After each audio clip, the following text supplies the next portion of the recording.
additive inverses. Now we know that 2 plus minus 2 is equals to 0. Now if the sum of two numbers is 0, then that numbers are called additive inverses to each other. అంటే రెండు సంఖ్యల మొత్తం గనక 0 వస్తే ఆ రెండు సంఖ్యలని additive in versus అంటారు. To each other అంటే ఒకదానికొకటి అడిటివ్ ఇన్వర్సెస్ అంటారు. ఓకేనా? Now additive inverse of 2 is equals to -2 అన్నట్టు. అంటే +2కి -2 వస్తుంది అన్నట్టు. Additive inverse of -2 is equals to +2 అవుతుంది. చాలా సింపుల్. ఇప్పుడు చూడండి, in general a plus -a is equals to 0 అవుతుంది కదా. సో ఇప్పుడు ఏమవుతుంది, additive inverse of a is equals to -a అవుతుంది and additive inverse of -a is equals to +a అవుతుంది. చాలా సింపుల్ అండి. ఓకే, నౌ కొన్ని ఎగ్జాంపుల్ చూద్దాం ఒకసారి. Additive inverse of 5. సో 5 అనేది ఇక్కడ ఏంటి, +5 ఉంది కనుక సో దానికి ఇన్వర్స్ ఏమవుతుంది, అడిటివ్ ఇన్వర్స్ ఏమవుతుంది, -5 అవుతుంది. Now additive inverse of -5 is equals to +5 అవుతుంది.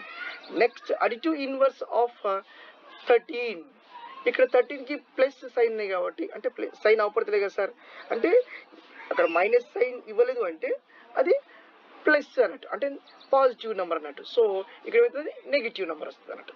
So additive inverse of -13 is equals to +13 అన్నట్టు. ఓకే, నౌ కొన్ని ఎగ్జాంపుల్స్ చూద్దాం. ఇక్కడ find the additive inverse of the following numbers -7/6 and 1/10 and -3/4 and 8. So ఇక్కడ additive inverse of -7/6. Additive inverse కాబట్టి ఏమవుతుంది, simple ఒక్కటే గుర్తు మారుతుంది, సేమ్ నెంబర్ వస్తుంది, గుర్తు మాత్రం మారుతుంది. ఇక్కడ ఆల్రెడీ 7/6కి మైనస్ ఉంది కనుక సో ఇక్కడ ఏమవుతుంది, ఈ మైనస్ రిమూవ్ చేసి రాయాలి అంతే. So 7/6. Next additive inverse of 1/10. ఇక్కడ ఇది పాజిటివ్ నెంబర్ కనుక ఏం చేయాలి, -1/10 అవుతుంది. Now additive inverse of -3/4 is equals to ఏమవుతుంది, 3/4 అవుతుంది. ఎందుకంటే ఇక్కడ 3/4 ఇక్కడ మైనస్ ఉంది కాబట్టి ఇక్కడ ప్లస్ వస్తుంది. Next additive inverse of 8. మరి additive inverse of 8 is equal అవుతుంది -8 అవుతుంది.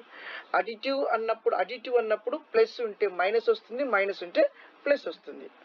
Okay, now which is additive inverse to itself. మరి additive inverse to itself దానికదే అడిటివ్ ఇన్వర్స్ అవుతుంది. ఏ నెంబర్ అవుతుంది ఒక్కసారి మనం చూద్దాం. సో మన కాన్సెప్ట్ ఏంటి అంటే సమ్ ఆఫ్ 2 నంబర్స్ 0 వస్తే ఆ రెండు ఏమవుతుంది, additive inverse to each other అవుతుంది. అంటే 0 + 0 ఈజ్ ఈక్వల్స్ టు 0 అవుతుంది. కాబట్టి so additive inverse to it self is 0. Next multiplicative inverse.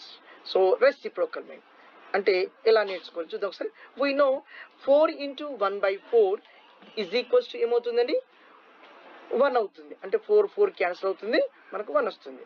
So in this any 2 numbers whose product is 1 are called multiplicative inverses of each other.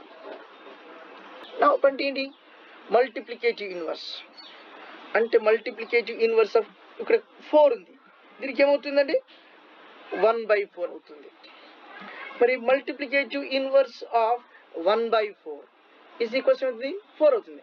అంటే ఈ 4కి 1/4 multiplicative inverse అవుతుంది, 1/4కి +4 multiplicative inverse అవుతుంది అంతే.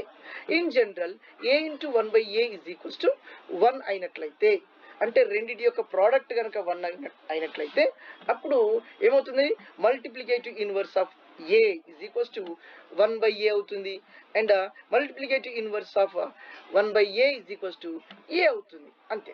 Simple short cut method లో reciprocal of a/b, simple గా b/a అంతే. వాటిని అంటే న్యూమరేటర్ డినామినేటర్ అయితే న్యూమరేటర్ గా మార్చి రాస్తే వాటికి రెసిప్రోకల్ గా మార్చుకోవచ్చు ఈజీగా. So reciprocal of 7/6 is equals to 6/7. ఇక్కడ 7/6 ఉంది కానీ ఇప్పుడు 6/7 రాసాం అనుకోండి, దీనికి రెసిప్రోకల్ అవుతుంది. ఎందుకు అవుతుంది? ఈ రెండింటి మల్టిప్లై చేస్తే ఏమవుతుంది? 1 వచ్చేస్తుంది. అంటే రెండింటి యొక్క మల్టిప్లికేషన్ అంటే ప్రోడక్ట్ అనేది 1 వచ్చినట్లయితే అవి రెండు ఏమవుతాయి? Reciprocals to each other or multiplicative inverses to each other అనవచ్చు. Next one reciprocal of -1/10. ఇప్పుడు దీనికి ఎంత అవుతుంది సార్? రివర్సే కదా సార్. అంటే 10/1 రాసిన అనుకోండి, ఇది రాంగ్ అవుతుందండి. ఎందుకు రాంగ్ అవుతుంది అంటే ఒక్కసారి చూద్దాం. ఇక్కడ in general a into 1/a is equals to మనకు ఆల్రెడీ 1 వస్తేనే ఇవి రెండు multiplicative inverses to each other అవుతుందండి. కానీ ఇక్కడ చూద్దాం మరి -1/10 ఇంటూ 10/1 తీసినాం అనుకోండి, అప్పుడు 10 క్యాన్సిల్ అవుతుంది. అక్కడ -1/+1 అవుతుంది. సో -1/+1 అవుతుంది, -1 వచ్చేస్తుంది. కానీ మనకు ప్రోడక్ట్ ఎంత రావాలి మరి? ఇక్కడ 1 రావాలిగా. అంటే +1 వస్తేనే, మళ్ళీ చూడండి ఒకసారి, +1 వస్తేనే అవి రెండు రెసిప్రోకల్స్ టు ఈచ్ అదర్ అవుతాయి. కానీ ఇక్కడ -1 వస్తుంది కదా, అందుకని ఏం చేయాలి ఇప్పుడు? ఒకవేళ కనుక ఇప్పుడు 10/-1 పెట్టాం అనుకోండి, 10 క్యాన్సిల్ అవుతుంది. -1/-1 ఈజ్ ఈక్వల్స్ టు +1 వస్తుంది. ఎందుకంటే మైనస్ క్యాన్సిల్ అవుతుంది, +1 వచ్చేసింది. ఇప్పుడు చూడండి ఇక్కడ, అంటే ఇప్పుడు ఏమన్నట్టు 10/-1 ఆర్ -10/1 కూడా రాయవచ్చు.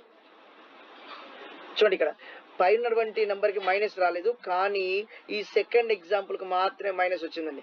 ఎందుకంటే వాటి యొక్క ప్రోడక్ట్ +1 కావాలి.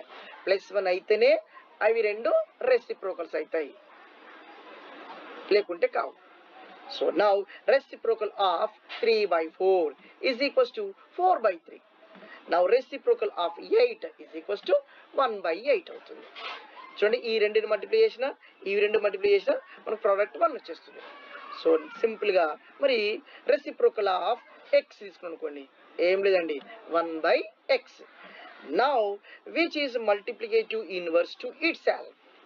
మరి ఏ number multiplicative inverse to itself అవుతుంది, దానికి అదే మల్టిప్లికేటివ్ ఇన్వర్స్ అవుతుంది, దానికి అదే రెసిప్రోకల్ అవుతుంది. ఏది అంటే ఒకసారి చూడండి. నౌ 1 ఇంటూ 1/1 అని రాసుకున్నట్టయితే దాని ప్రోడక్ట్ 1 వచ్చేస్తుంది. సో ఈ రెండింటి యొక్క ప్రోడక్ట్ 1 వచ్చింది కాబట్టి నౌ ఏమవుతుంది? 1 అనేది ఇట్ సెల్ఫ్ రెసిప్రోకల్ అవుతుంది. So which is multiplicative inverse to it self అంటే 1 అవుతుంది. Thank you for watching.